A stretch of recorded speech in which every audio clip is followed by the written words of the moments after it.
হুজুর পীর সাহেব চরমনাই, পীর সাহেব চলছিনা উমায়ের আসনে আমাকে দোয়া দিয়েছে, আমাকে তাবলীগের সকল মুরব্বীরা দোয়া দিয়েছে।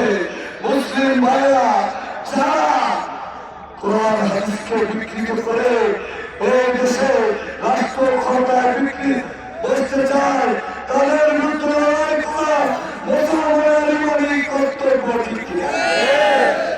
ঘর থেকে বেরিয়ে আসুন, আপনার সবাই 12 তারিখ সকাল 7টার মধ্যে ভোট সেন্টারে এসে ধানের শীষকে বিজয় করুন। আমি ওয়াদা দিচ্ছি, সকল উন্নয়ন শান্তি সমৃদ্ধিতে আমি একজন মানুষ হিসাবে, শিক্ষক হিসাবে আমি আপনাদের পাশে থাকবো। রাখি